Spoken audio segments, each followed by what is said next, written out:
একদিকে family card, আরেকদিকে মা বোনদের গায়ে হাত।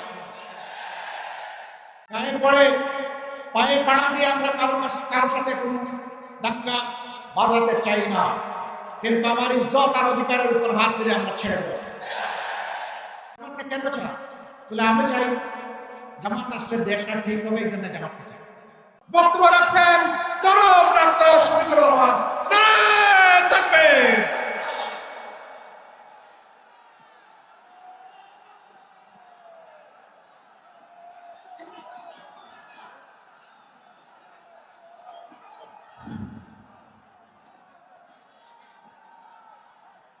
আসসালামু আলাইকুম ওয়া রাহমাতুল্লাহ। ভাই স্লোগান বন্ধ করুন, স্লোগান বন্ধ করুন। আসসালামু আলাইকুম ওয়া রাহমাতুল্লাহ।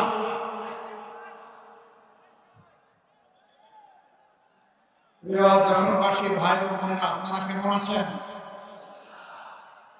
আলহামদুলিল্লাহ রাব্বিল আলামিন, ওয়াসসালাতু ওয়াসসালামু আলা রাসূলিল কারীম ওয়া আলা আলিহি ওয়া সাহবিহি ওয়া আহলি বাইতি আজমাইন।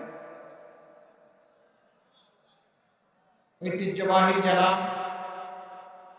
কার্যত বাংলাদেশের সর্বপ্রাচীন জেলা যশোরের কেন্দ্রস্থলে আসন্ন নির্বাচনে 11 দলের পক্ষে 6টি আসনে যাদেরকে প্রার্থী করা হয়েছে তাদের সমর্থনে এবং গণভোটের সমর্থনে আয়োজিত জনসভার সম্মানিত সভাপতি, মঞ্চে বসা বাংলাদেশ জামাত ইসলামী সহ 11 দলের কেন্দ্রীয় এবং স্থানীয় নেতৃবৃন্দ, যশোরবাসী ভাই ও বোনেরা, সাংবাদিক বন্ধুগণ, আল্লাহ তাআলার শুকরিয়া আদায় করছি 1 বছরের মধ্যে এটি দ্বিতীয়বার এবং একই মাঠে দ্বিতীয়বার আমাদের আগমন। আজকে আমার বক্তব্যের আগে এই সভার যিনি সম্মানিত সভাপতি, বাংলাদেশ জামাত ইসলামী যশোর জেলা শাখার সম্মানিত আমির, তিনি প্রিয় যশোরবাসীর পক্ষে কিছু ন্যায্য দাবি উত্থাপন করেছেন। এর মধ্যে একটা দাবি হচ্ছে সিটি কর্পোরেশন। আপনারা চান নাই, আমার বিবেক থেকে গতবার যখন এসেছিলাম তখনই বলে গিয়েছি, ইনশাআল্লাহ আল্লাহ যদি আমাদেরকে দেশ সেবার সুযোগ দেন, যশোরকে আমরা শহরকে সিটি কর্পোরেশনে উন্নীত করব। প্রিয় যশোরবাসী, মেডিকেল কলেজ, সদর হাসপাতাল, জলাবদ্ধতা, ভৌত অবকাঠামো, যোগাযোগ ব্যবস্থা, এ সমস্ত বিষয়ে যে সমস্ত দাবি উত্থাপিত হয়েছে এগুলা কোনো অযৌক্তিক আহামরি কোনো দাবি নয়, এগুলা অত্যন্ত যৌক্তিক দাবি। আমরা নির্দ্বিধায় কথা বলতে পারি, আমাদের প্রতীক হচ্ছে দাঁড়িপাল্লা। এই পাল্লার মাপে ইনশাআল্লাহ আমরা কোনো কম বেশ করব না। যার যেখানে যেটা পাওনা তাদের হাতে আমরা সেটা তুলে দেওয়া হবে আমাদের নৈতিক দায়িত্ব। যদি আল্লাহ তাআলা তার আসমানি ফয়সালার মাধ্যমে এই জমিনের মানুষদের খেদমত করার সুযোগ আমাদেরকে দান করেন, সে সুযোগটা আসবে জনগণের হাত দিয়ে। উসিলাটা হচ্ছে জনগণের হাত 12 তারিখ। আপনারা ইতিমধ্যে লক্ষ্য করেছেন, 2টি ভোট সামনে রেখে 12 তারিখ আমাদের ভোট কাছাকাছি চলে আসছে। একটি ভোট হচ্ছে গণভোট, অতীতের বস্তপচা রাজনীতি এবং রাজনৈতিক বন্দোবস্তকে পরিবর্তন করে নূতন রাজনীতির সূচনা করা, এবং সেই রাজনীতি হবে জনগণের রাজনীতি। এই রাজনীতি কোন পরিবার বা কোন দলের রাজনীতি হবে না। হ্যাঁ, ভোট বিজয়ী হবে, বাংলাদেশ বিজয়ী হবে ইনশাআল্লাহ। দ্বিতীয় ভোটটি হচ্ছে সরকার গঠনের জন্য সমর্থন জানানো। হ্যাঁ, ভোট বিজয়ী যদি না হয় কোন সরকার গঠন করে কোনো লাভ হবে না।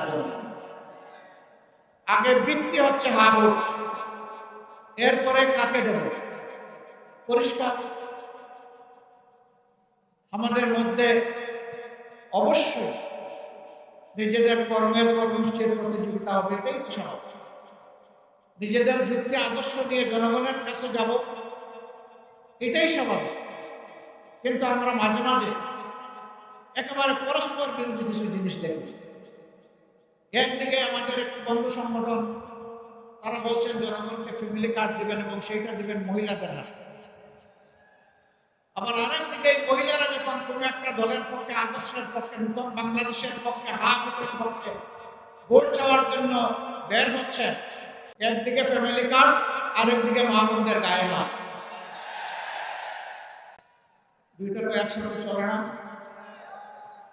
এ দিয়ে একটি বার্তা দেওয়া হচ্ছে জাতিকে, বার্তা দেওয়া হচ্ছে আগামীতে এমন কোন দল যদি ক্ষমতায় আসে যারা এখনই গায়ে হাত দেয়, তাদের কাছে বাংলাদেশের একজন মা বোন নিরাপদ হবেন না।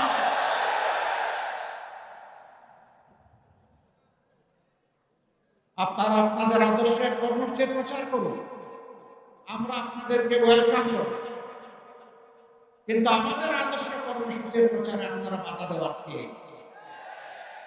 আপনি বাধা দিতে পারেন না। আমাদের কোনো মা বোন, আমার কোনো সহকর্মী যদি নির্বাচনে কোনো আচরণ বিধি ভঙ্গ করে, সেটা আপনি যথাযথ কর্তৃপক্ষকে বলুন, তারা প্রয়োজনে আমাদের বিরুদ্ধে ব্যবস্থা গ্রহণ করবে, আমরা সেই ব্যবস্থা মাথা পেতে নেব। কিন্তু আপনি কে হাতে আইন তুলে নেওয়া? আপনি কে আমার মা বোনকে প্লিজিং করা? আপনি কে আমার মা বোনদেরকে বেশিং করা? আপনি কে তাদের গায়ে হাত দেওয়া? মনে রাখবেন, আমরা মায়ের পেট থেকে এই দুনিয়ায় এসেছি, আমরা মায়ের দুধ খেয়ে বড় হয়েছি, মাদের বুকের বিছানায় আমাদের নিরাপদ বিছানা ছিল। সেই মাদেরকে আমরা অপমান করতে দেব না, মায়ের জাতির অপমান বরদাস্ত করব না।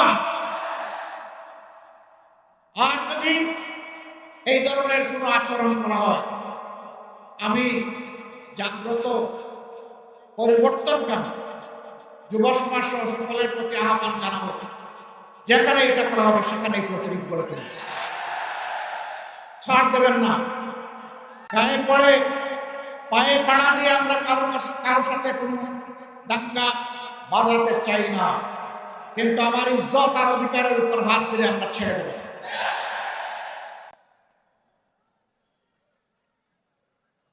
প্রিয় দেশবাসী, যশোরে কাণ্ড ঘটেছে, আমি এসে শুনতে পেরেছি। আমি যশোর প্রশাসন এবং নির্বাচন কমিশনকে অনুরোধ করব, আপনাদের নৈতিক দায়িত্ব আপনারা পালন করুন। এরকম আচরণ আমরাও করলে আমাদের ব্যাপারে ব্যবস্থা গ্রহণ করুন। আমরা কারো কোনো আনুকূল্য চাই না, কিন্তু রাষ্ট্রের নিয়োজিত কর্মকর্তা কর্মচারী যারা আছেন, তারা জনগণের হয়ে দায়িত্ব পালন করবেন, কোনো দলের হয়ে না।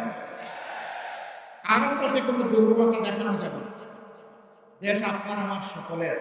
এ দেশটি ভালো থাকলে আপনি, আপনার পরিবার, আত্মীয় স্বজন, বন্ধু বান্ধব সবাই মিলেই ভালো থাকবেন।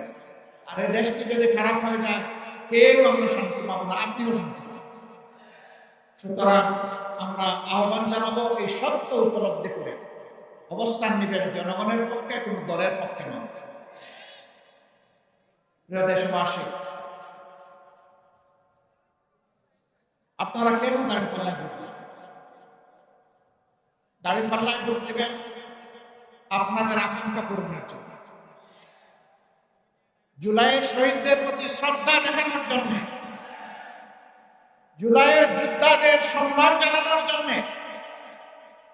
তাদের যে এসপিরেশন বা আকাঙ্ক্ষা ছিল ওটা বাস্তবায়নের জন্য, আমার মায়ের জন্য, বোনের জন্য, মেয়ের জন্য নিরাপদ বাংলাদেশ গড়ে তোলার জন্য, ব্যবসায়ীদেরকে চাঁদার জ্বালা থেকে মুক্তি দেওয়ার জন্য, সিন্ডিকেট এবং চাঁদাবাজের কারণে 18 কোটি মানুষ অস্বাভাবিক দ্রব্যমূল্যের জাতাকলে পৃষ্ঠ, সেই মানুষগুলোকে মুক্তি দেওয়ার জন্য, সমাজে সকলের জন্য সমাজ এবং ন্যায় বিচার নিশ্চিত করার জন্য।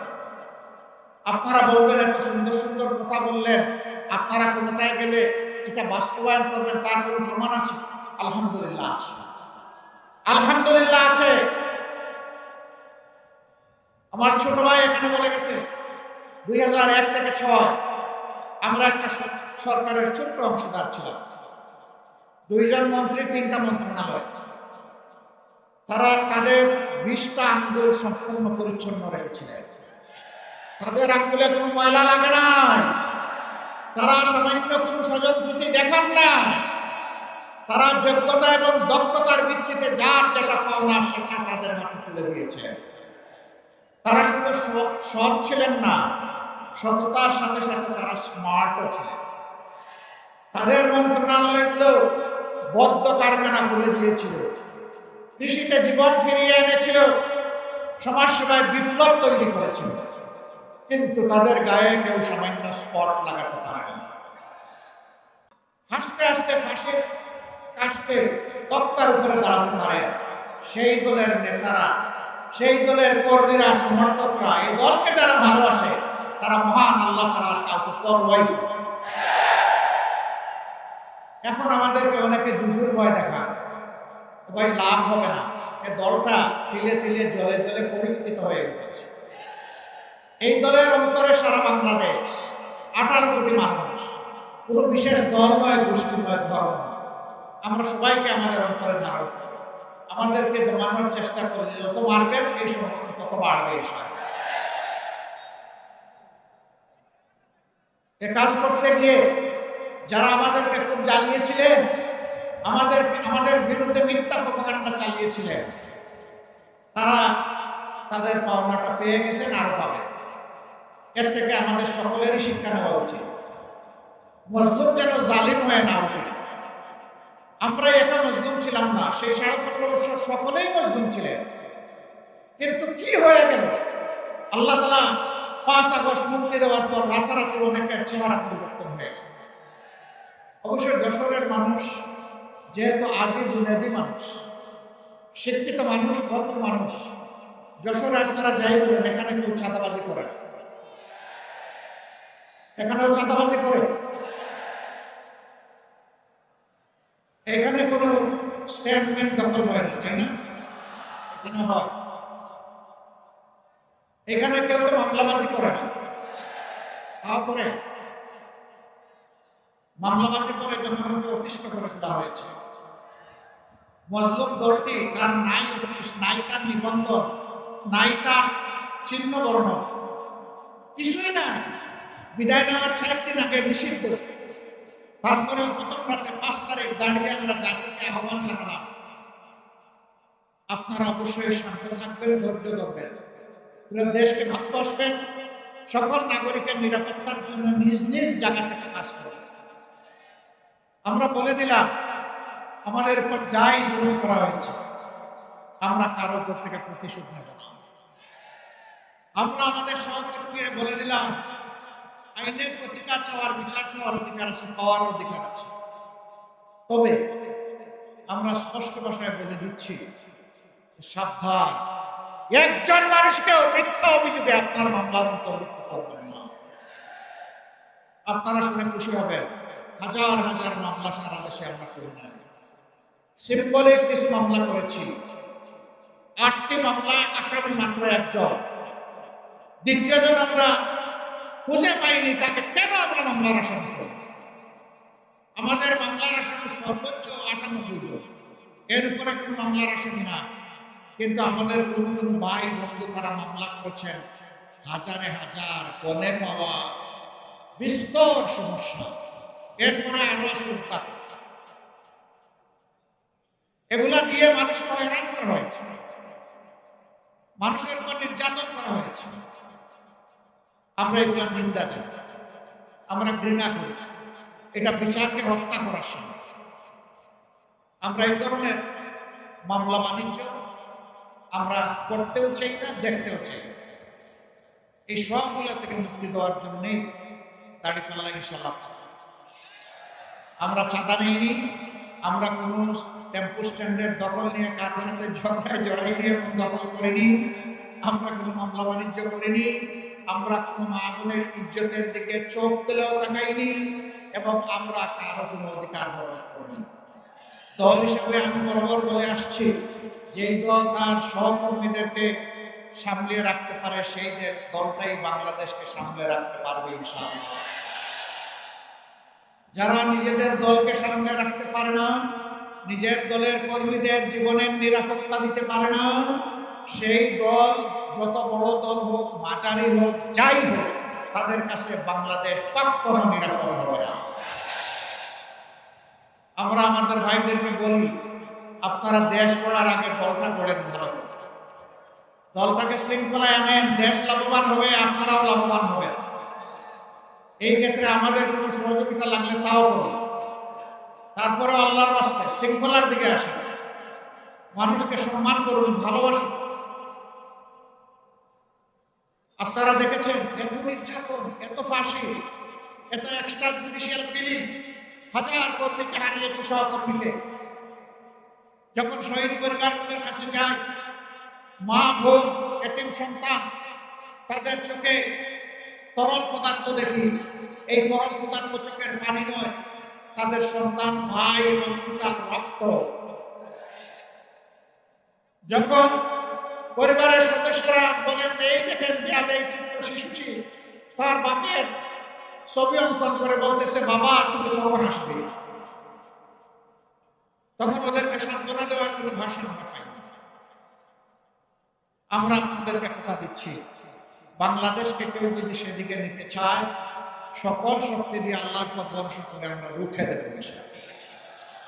ওই কামনায় বাংলাদেশ ফিরে আসতে দেওয়া হবে। আমাদের যুবকরা জেগে উঠেছে, তারা ইতিমধ্যে তাদের বার্তা জাতিকে দিয়ে দিয়েছে। যুবকরা স্পষ্ট বলেছে, আমরা সত্যের পক্ষে, ন্যায়ের পক্ষে, আমরা নতুন বাংলাদেশের পক্ষে, আমরা বিভক্তি নয়, ঐক্যের পক্ষে। এটা 5টা বিশ্ববিদ্যালয়ের সচেতন ছাত্রছাত্রীরা জাতিকে এটা জানিয়ে। আর যত বিশ্ববিদ্যালয়ে নির্বাচন ঠেকিয়ে দেওয়া হয়েছে, কেউ কেউ গণতন্ত্রের নাকি উদ্ধার করে, কিন্তু তারাই আবার কোনো জায়গায় গণতান্ত্রিক চর্চা হতে দেয় না। কি আশ্চর্য ব্যাপার! কে কমকে কত রূপ করে বাবা, একটা উদ্ধার তাহলে মানুষ আস্থা রাখতে পারে। এটাই তো সমস্যা। আমরা চাই আমরা যা বলবো সেটা যেন আমরা করবো। সম্মানিত ভাইয়েরা, আজকে মাদেরকে জিজ্ঞেস করা হয় যে আপনারা কারে বলবেন, তারা একদম স্বতঃস্ফূর্ত ভাবে বলে আমরা দাঁড়িয়ে পাল্লায় বুঝবো, বা আমাদের যে আরো সঙ্গী 10 দল আছেন তাদের কেন দিবেন? ওনারা আসলে তো আপনাদেরকে ঘরে বন্দি করে রাখবো, এটা আপনাদের কথা, আমরা এটা বিশ্বাস করি। তাইলে দিবেন কেন? যে দিব এই কারণে আমরা বিশ্বাস করি তাদের হাতেই বাংলাদেশ নিরাপদ থাকবে, আমিও নিরাপদ। আপনারা একজন বোনের অভিব্যক্তি দেখেছেন, কেউ তাকে মডেল বলছেন, ওটা বলছেন, সেটা বলছেন। আমরা প্রত্যেকটি মাকে মা হিসেবে দেখি। তাকে জিজ্ঞেস করেছেন সাংবাদিক বন্ধু, আপনি কাকে চান? তিনি বলছেন আমি জামাতকে চান। ওই জামাত আসলে তো আপনি ড্রেস করতে পারবেন। বলে যে করবো না। বলে তখন তো অন্য ড্রেস করা লাগবে, করবো। এরপরে জিজ্ঞেস করছে যে জামাতকে কেন চান? বলে আমি চাই জামাত আসলে দেশটা ঠিক হবে, এই জন্য জামাতকে চাই। এরপরে বলতেছে জামাতের কোন দিকটা ভালো লাগে? সারা জামাতকেই ভালো। This is reality. জামাত এই জায়গায় আপনাদের ভালোবাসায়, দোয়ায়, সমর্থনে, আল্লাহ তাআলার মেহেরবানিতে এই জায়গায় এসেছে দীর্ঘ পরীক্ষা। প্রিয় দেশবাসী, আমরা একা দেশ চালাবো এটা আমরা চিন্তা করি না, আমরা জাতিকে ঐক্যবদ্ধ করে চলতে চাই। এই জন্য আমরা দেখেছি যে 11টি দল আমরা হাতে হাত মিলিয়েছি।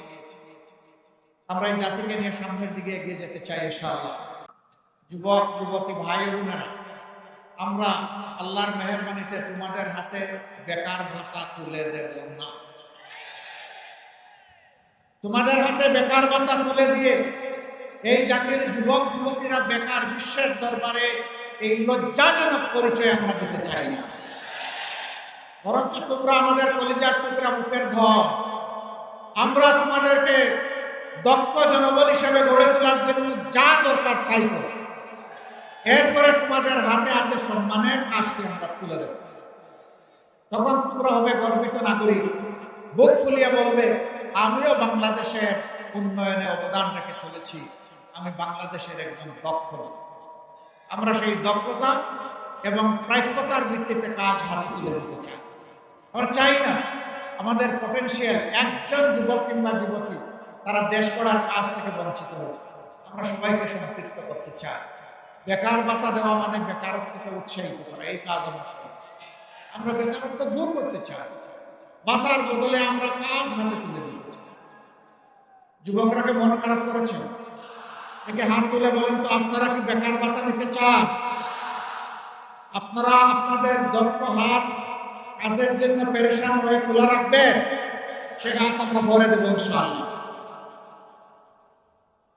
মাদেরকে আমরা কথা দিচ্ছি, ইনশাআল্লাহ আপনাদের ভালোবাসায়, সমর্থনে, দুয়ায়, দুঃখে আমরা যদি আল্লাহ তাআলার মেহেরবানিতে দেশ গড়ার সুযোগ পাই, আপনার ঘরে, চলাচলে, কর্মস্থলে, সব জায়গায় আপনাকে সম্মানিত করা হবে, মর্যাদা দেওয়া হবে এবং শতভাগ নিরাপত্তা ইনশাআল্লাহ নিশ্চিত করা হবে। বড় শহরগুলোতে মেয়েদের চলাচলের জন্য আলাদা যোগাযোগ ব্যবস্থা গড়ে তোলা হবে। জায়গায় জায়গায় পুরুষের জন্য অনেক ব্যবস্থা আছে, মহিলাদের জন্য কোনো ওয়াশরুমের ব্যবস্থা নেই, নামাজের ব্যবস্থা। ইনশাআল্লাহ সেই উদ্যোগগুলো আমরা নেব। আমি যখন দেশে বিদেশে ভ্রমণ করি, তখন যারা বিমানের কর্মচারী বা ক্রাফটের কর্মচারী বাংলাদেশি যারা, তারা অনেকে এসে বলে, আমরা কি আপনারা আসলে যদি চাই তাহলে মাথায় একটু কাপড় দিতে পারবো, আমাদেরকে এই অপশনটাকে খুলে দেওয়া হবে? মাঠের দিকে তাকাইয়া বলি, মা, যদি আল্লাহ সেই সুযোগ দিবেন, দিয়ে থাকেন, তাহলে সকল ধর্মের লোকেরা তাদের জন্য পোশাক আশাক করতে পারবে, কাউকে বাধা দেওয়া হবে না। তোমার জন্য তোমার দুয়ার, অন্যের জন্য অন্যের দুয়ার খুলে যাবে, কোনো সমস্যা নেই। সম্মানিত ভাইয়েরা, 90% মুসলমানের দেশে 54 বছর পরে একটা মেয়ে, একটা মা আমাকে কেন এই প্রশ্ন করবে জানতে চাই। ইনশাআল্লাহ সকল ক্ষেত্রে তার সমাধান করা হবে। সিন্ডিকেট মুক্ত বাংলাদেশ আমরা গড়ে তুলব ইনশাআল্লাহ। সিন্ডিকেট এখন গোটা বাংলাদেশকে অবশ করে ফেলেছে সর্বক্ষেত্রে। এই সিন্ডিকেট হাত আমরা গুঁড়া করে দেব, ছাতাবাজি করা লাগবে না, ওদেরকেও বুকে টেনে নিয়ে ওদের হাতেও কাজ তুলে দেবো ইনশাআল্লাহ। আমি বলেছিলাম, ভয় পেও না চাঁদাবাজ, তোমাদেরকে আমরা সম্মানিত করবো। আমরা ঠিকই বলছি, ইনশাআল্লাহ সম্মানিত, কারণ তোমরা আমাদের সন্তান, তোমাদের প্রতি আমাদের দায়িত্ব আছে। এই দায়িত্ব আমরা অগ্রাহ্য করতে পারি। যারা তোমাদেরকে বিপদে নিয়েছে, আমরা তাদেরকেও সুপথে নিয়ে আসবো ইনশাআল্লাহ। সুপথে এসে সবাই দল করো, তুমিও সেই দল করো, আমার কোনো আপত্তি নেই। কিন্তু তোমাকে সমাজে আর লজ্জাজনক পরিচয়ে আমরা পরিচিত করে রাখতে চাই, এই জায়গা থেকে উদ্ধার করতে চাই। আপনারা দোয়া করবেন। 12 তারিখ ইনশাআল্লাহ আপনারা সবাই যাবেন, মা বোনদেরকে নিয়ে যাবেন। কোনো দুর্বৃত্ত যে কোনো জায়গা থেকে যে কোনো পোশাক যদি আপনার ভোটের অধিকার কেড়ে নিতে চায়, আপনারা কি তাদের বিরুদ্ধে রুখে দাঁড়াতে পারবেন? বাংলাদেশ জেগে আছে, বাংলাদেশ জেগে থাকবে। তরুণরা ঘুমায় নাই। যেই তরুণরা বুকের রক্ত দিয়ে নতুন বাংলাদেশ এনেছে, সেই তরুণরা ইনশাআল্লাহ তাআলা আজিম পরিবর্তনের বাংলাদেশ গড়ে তুলবে ইনশাআল্লাহ। যুবক যুবতীরা তৈরি হও, আগামীর বাংলাদেশ প্রস্তুত করছি তোমাদের হাতে তুলে দেওয়ার জন্য। সেই গুরু দায়িত্ব নেওয়ার জন্য তোমরা তৈরি হয়ে যাও। আমি এখন আপনাদের সামনে যশোরের 6টি আসনে 11 দলের পক্ষ থেকে যাদেরকে আমরা সংসদ সদস্য মতো প্রার্থী করেছি আপনাদের খেদমতের জন্য, সেবার জন্য, তাদেরকে আপনাদের কাছে আমরা আমানত হিসাবে এখন রেখে যাব। প্রথমে যশোর 1, সম্ভবত এটা 7, তাই না? মাশাআল্লাহ। আমরা ডানপন্থী ভাই, ডান দিকে আসেন, বাম দিকে দিব না। জি, শক্ত করে ধরেন, হালকা করে ধরলে তো জনগণের ভার নিতে পারবে না। শক্ত করে ধরেন। আপনারা ইনসাফের প্রতীক দাঁড়িপাল্লা দেখতে পাচ্ছেন। যশোর 1 আসনে বিশিষ্ট আলেমে দ্বীন, বিশিষ্ট রাজনীতিবিদ, সংগঠক, সমাজসেবক জনাব মওলানা আজিজুর রহমান সাহেবের হাতে আমরা তুলে দিয়েছি। আপনারা কি দাঁড়িপাল্লার সাথে আছেন? মার্কা আছে? কোনসে মার্কা? আরো জুড়ে ইনশাআল্লাহ 12 তারিখ। ধন্যবাদ আপনাদের সবাইকে। এরপরে যশোর 2 ডাক্তার মুসলিউদ্দিন ফরিদ, তিনি একজন বিশিষ্ট চিকিৎসক। দীর্ঘদিন তিনি বিলেতের মাটিতে দক্ষতার সাথে পেডিয়াট্রিক কার্ডিয়াক সার্জন হিসেবে অত্যন্ত সুনামের সাথে কাজ করছিলেন। আমরা তাকে বলেছিলাম, বহু খেদমত করেছেন ব্রিটেনের চলে আসুন এবার বাংলাদেশে। এখন আপনি সেবা করবেন বাংলাদেশিদেরকে। তিনি আমাদের ডাকে সাড়া দিয়ে তার নাগরিকত্ব ফেলে ত্যাগ করে তিনি আপনাদের একজন হয়ে আজকে আপনাদের সামনে এসেছেন। আপনারা তাকে ইনশাআল্লাহ দাড়িপাল্লাতে বিজয়ী করবেন। মার্কা আছে রে ভাই, সরষে মার্কা।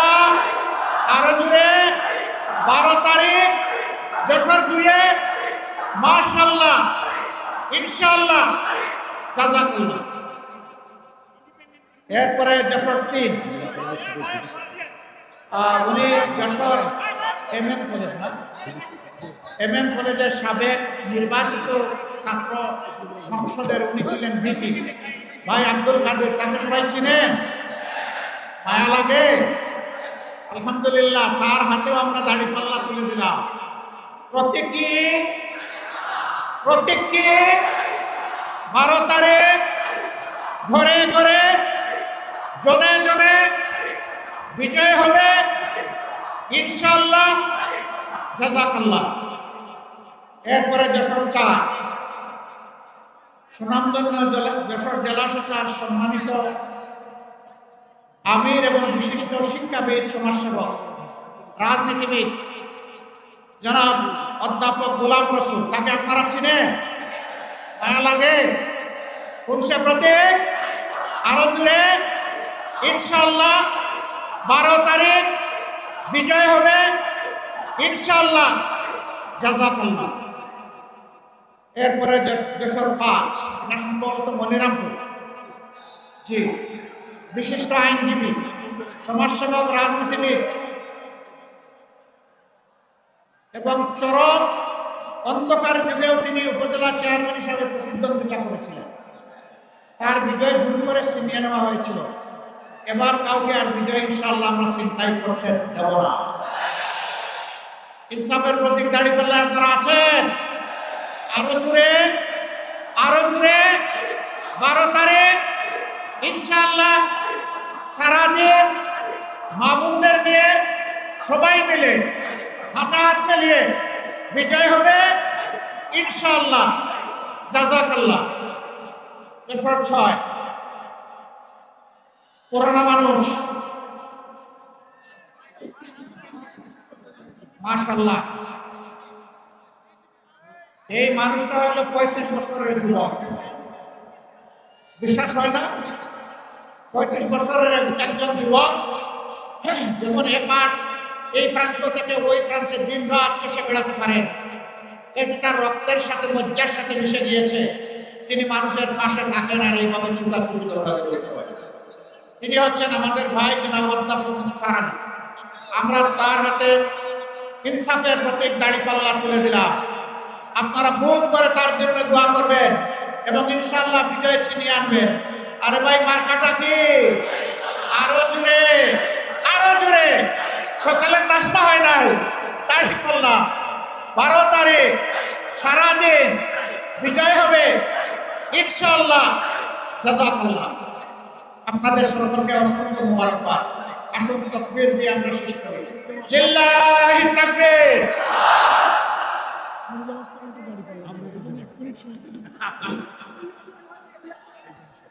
বসেন আমার তাকবীর শেষ হয়েছে।